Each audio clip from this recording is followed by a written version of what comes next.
जय श्री कृष्ण भाई और बहनों। आज इस वीडियो में मैं आपको सुना रही हूँ माघ मास महत्तम के 8वें अध्याय की कथा।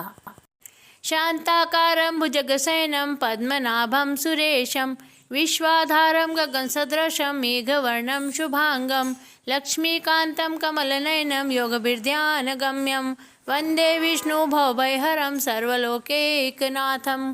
गोपाल कृष्ण भगवान की जय। माघ मास महात्म 8वां अध्याय।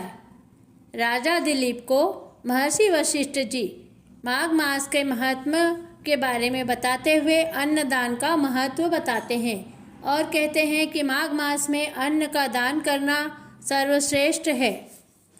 हे मित्र, जिसको पहले कभी न देखा हो वह यदि अतिथि बनकर घर पर आ जाए तो उसको मधुर वचनों से संबोधित करने वाला तथा उसको भोजन प्रदान करने वाला अवश्य ब्रह्म लोक में जाता है।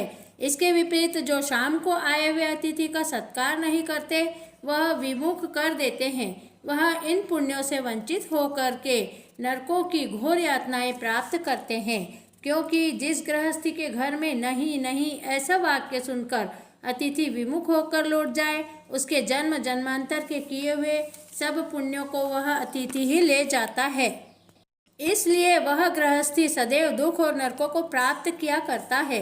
अतः घर पर आए हुए अतिथि को कभी विमुख न जाने देना चाहिए और श्रद्धा अनुसार आवभगत जरूर करनी चाहिए। इतना ही नहीं, अन्नदान देने वाले धनवान, रूपवान, चिरंजीवी और ऐश्वर्यशाली होते हुए प्राणियों में उत्तम हुआ करते हैं। हे वैश्यवर, एक बार का वृत्तांत है कि जब केसरी ध्वज राजा स्वर्ग से च्युत होकर भूतल पर आने लगे तो धर्मराज ने कहा, हे राजन, यदि पुनः स्वर्ग में आना हो तो भूतल पर जाकर अन्न का दान करो। ऐसा मैंने स्वयं धर्मराज के मुख से सुना है। इसलिए अन्नदान से बढ़कर कोई दान नहीं है।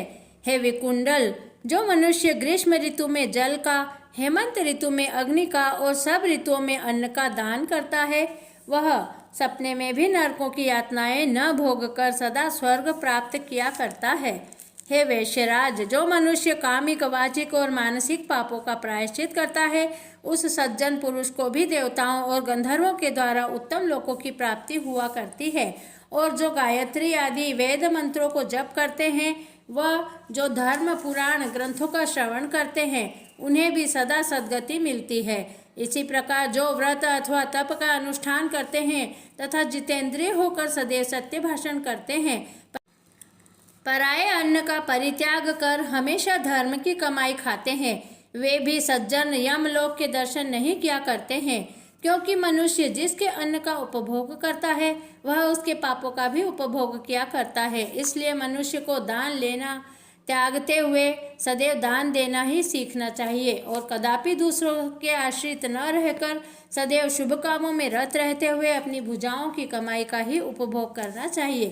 इस तरह वशिष्ठ जी कहते हैं कि पराया अन्न कभी नहीं खाना चाहिए और अन्न का हमेशा दान करना चाहिए और कोई भी अतिथि हमारे घर आ जाए तो उसे कभी खाली हाथ नहीं लौटाना चाहिए। इस तरह हमें अन्न दान करके पुण्य प्राप्त करना चाहिए। माघ मास महात्म्य के 8वें अध्याय की कथा आज यहीं समाप्त होती है। अच्युतम केशवम राम नारायणम कृष्ण दामोदरम वासुदेवम भजे श्रीधरम माधवम गोपिका वल्लभम श्री जानकी नायकम श्री रामचंद्रम भजे।